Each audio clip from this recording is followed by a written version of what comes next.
Japan and Korea are two of Asia's hottest destinations, but if you're planning your very first trip, you're probably wondering which one deserves that ticket. Let's compare them side by side and find out. Let's start with how much damage your wallet will take. In Japan, the real wallet buster is transportation. If you're dreaming of hitting Tokyo, Kyoto, and Osaka all in one trip, then you absolutely need that JR Rail Pass, and it will eat a big chunk of your budget. The upside though is that those bullet trains aren't just for transport, they're an experience that should not be missed. They are fast, comfortable, and uniquely Japanese.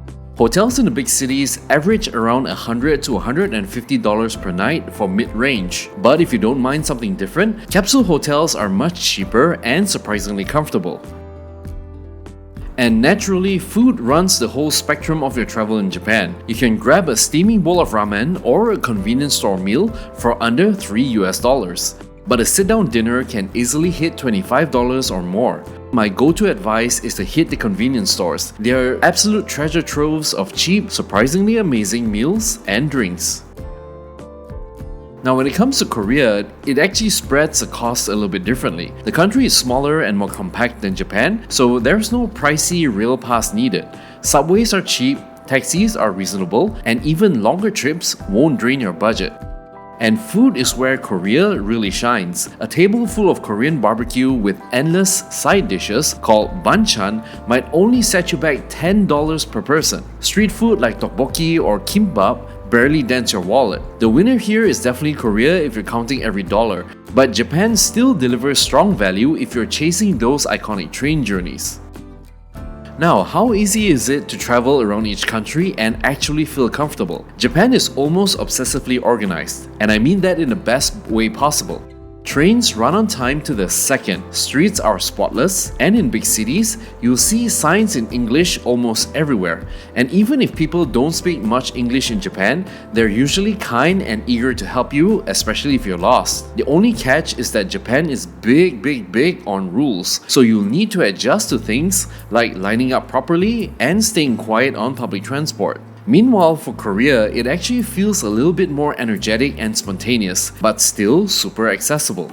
Seoul's subway system is world-class, and every stop has English translations. Younger Koreans in cities like Seoul or Busan often speak enough English to get by, which makes ordering food or asking for directions painless.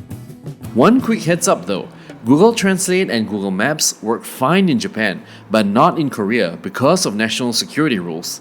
Instead, you'll want to find local apps like Naver or Kakao. The winner here is definitely Japan if you love structure and predictability, but if you prefer speed, tech, and a looser vibe surrounding K-pop, then Korea is your choice. So far, which country do you think fits your personality better? Drop your answers in the comments below. As for what you'll actually do in both Japan and Korea, this is where the big differences really show up. In Japan, a single trip feels like stepping into two worlds at once. One day you're wandering through centuries-old temples in Kyoto or soaking in a hot spring, and the next day you're standing under neon lights in Shinjuku or racing across the country on a bullet train. That constant mix of ancient and futuristic is what I believe makes Japan so unforgettable. Korea, on the other hand, thrives on modern culture and social energy. Seoul's nightlife, for example, often goes until sunrise. K-pop music and themed cafes fill the streets, and entire districts are dedicated to skincare and fashion products. But it's not all urban buzz. You can hike mountains within an hour of the city, or head down to Busan for beaches and coastal views. I think in this case, Japan is definitely better if you're after culture immersion and timeless icons, but definitely keep Korea on your list if you want nightlife, pop culture, and a scene that literally never sleeps. Now let's be honest, when it comes to food, it's basically half the reason of why we travel. In Japan, eating is ridiculously easy. Many restaurants have plastic food models in the window, menus with pictures, or ticket machines where you just press a button and hand over your ticket. You almost always know what you're ordering, even if you don't see the menu beforehand. And the convenience stores?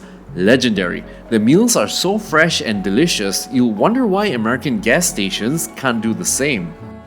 Korea's food is more social and it's more for large gatherings, but it is just as fun. Korean barbecue, for example, is made for large groups. Think delicious sizzling meat, endless side dishes, and plenty of soju, which is Korea's favorite party drink, to wash it all down. And then there's the street food. 9 markets let you snack your way through spicy rice cakes, crispy fried chicken, and sweet hot dog pancakes while you walk. Eating here feels less about grabbing fuel and more about the joy of sharing food. So, go with Japan if you want structure, culture, bullet trains, and that signature mix of old and new. However, choose Korea if you're more into nightlife, modern pop culture, buzzing energy, and a slightly more affordable daily budget. I hope that this video has helped you to decide. Let me know in the comments which one you'd pick for your first Asia trip.